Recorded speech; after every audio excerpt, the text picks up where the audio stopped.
मुंबई की विशेष अदालत के फैसले के बाद महाराष्ट्र सरकार की ओर से भी बयान आया, क्योंकि मामले में एक पक्ष राज्य सरकार भी है। लिहाजा इस फैसले की ऊपरी अदालत में चुनौती देना या देना प्रदेश सरकार को तय करना है। अब जिस पर सीएम देवेंद्र फडणवीस ने कहा कि फैसला पढ़ने के बाद ही सब कुछ तय किया जाएगा, वहीं कांग्रेस नेता और एमपी के पूर्व सीएम कमलनाथ ने कहा कि अपील करने योग्य मामला है, लिहाजा पीड़ित पक्ष ऊपरी अदालत में अपील कर सकता है। अभी तो इसको डिटेल में हम लोग देखेंगे, इसके अंदर क्या दिया गया है, क्या कहा गया है, इसको देखने के बाद ही कोई फैसला होगा। अपरेंटली जिस प्रकार की चीजें सामने आ रही है उसमें यह स्पष्ट रूप से दिख रहा है कि यह षड्यंत्र था। भी इससे प्रभावित है वो जरूर अपील करेंगे। अंत में कोर्ट का फैसला है और ये अपीलेबल है, इसका अपील जरूर करेंगे। कोर्ट ने भले सभी आरोपियों को बरी कर दिया है, लेकिन आपको बताते हैं कि आखिर उस दिन हुआ क्या था। रमजान का महीना था, जगह थी महाराष्ट्र के नासिक का मालेगांव। घटना 17 साल पहले 29 सितंबर 2008 की है। रात के 9:35 थे।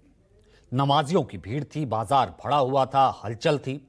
तभी अंजुमन चौक के पास एक मस्जिद के सामने एक बाइक में जोरदार ब्लास्ट हुआ।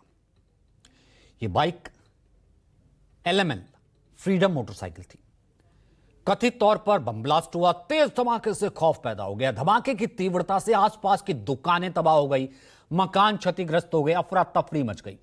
6 लोगों की मौत हो गई। 10 साल की फरहीन, 24 साल के शेख मुश्ताक, 42 साल के शेख रफीक, 20 साल के इरफान जियाउल्लाह, 19 साल के सैयद अजहर, 70 साल के हारून शाह मोहम्मद की जान चली गई। इसके अलावा 100 से ज्यादा घायल हो गए। धमाके से मालेगांव के साथ साथ महाराष्ट्र की सियासत को थर्रा देने वाले इस धमाके के बाद 30 सितंबर 2008 को मालेगांव के आजाद नगर पुलिस थाने में मामला दर्ज किया गया, लेकिन मामला संवेदनशील होने के कारण ATS को सौंप दिया गया। महाराष्ट्र ATS को शक था कि इंप्रोवाइज्ड एक्सप्लोसिव डिवाइस यानी कि IED उसका इस्तेमाल किया गया, वो मोटरसाइकिल पर लगाया गया होगा।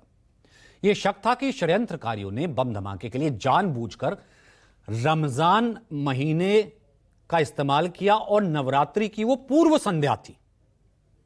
इसका मकसद सांप्रदायिक दरार पैदा करना था, राज्य की सुरक्षा को खतरे में डालना था। ATS ने दावा किया कि धमाके वाली जगह पर मिली मोटरसाइकिल का नंबर नकली था, चेसिस नंबर मिटा दिया गया था। मोटरसाइकिल को नासिक में मौजूद फॉरेंसिक लैब में भेजा गया था बाद की जांच के लिए। अब आपको उसकी पूरी टाइमलाइन बताते हैं, टाइमलाइन तरीके से कैसे हुआ था ये।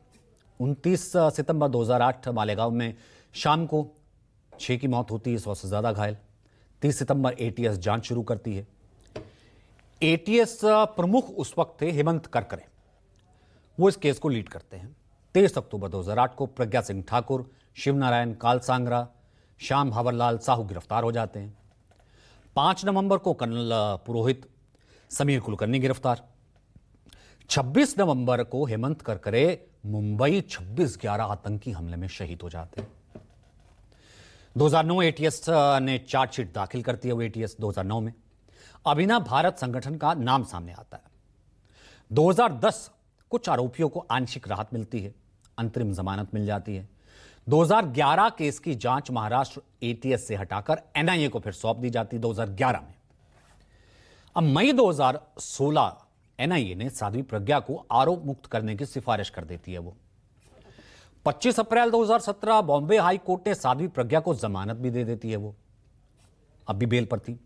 21 अगस्त 2017 सुप्रीम कोर्ट ने कर्नल पुरोहित को जमानत दे दी। 2018 मुंबई की विशेष अदालत में ट्रायल शुरू होता है। 2019 साध्वी प्रज्ञा भोपाल से बीजेपी की सांसद बनती है। 19 अप्रैल 2025 को सुनवाई पूरी होती, कोर्ट फैसला सुरक्षित रख लेता है और आज यह फैसला आ जाता है और सातों के सातों आरोपियों को बरी करार दे दिया जाता है। इस दौरान ऐसा क्या हुआ जिससे जांच की पूरी दिशा बदल गई, ये जान लीजिए। ट्रायल के दौरान 3 एजेंसियां बदलती हैं। 4 जज बदलते हैं, 323 गवाहों के बयान दर्ज किए जाते हैं, 40 गवाह पलट जाते हैं, 25 गवाहों की मौत हो जाती है। यह भी एक टाइमलाइन का सच है। हालांकि यह पहला मौका नहीं है जब मुंबई की किसी अदालत ने किसी बड़े ब्लास्ट केस में सभी आरोपियों को बरी कर दिया हो। मुंबई ट्रेन ब्लास्ट आपको बताते हैं। इससे पहले 2006 में मुंबई लोकल ट्रेन ब्लास्ट मामले में 19 साल बाद फैसला आया। उस फैसले में बॉम्बे हाईकोर्ट ने सभी 12 आरोपियों को बरी कर दिया। हालांकि तब महाराष्ट्र सरकार ने फैसले को सुप्रीम कोर्ट में चुनौती दी थी। सुप्रीम कोर्ट ने बॉम्बे हाईकोर्ट के फैसले पर रोक लगा दी थी।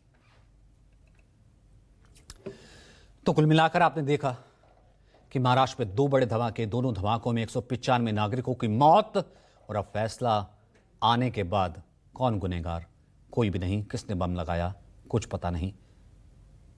अब अगली स्टोरी का रुख करते हैं। अमेरिकी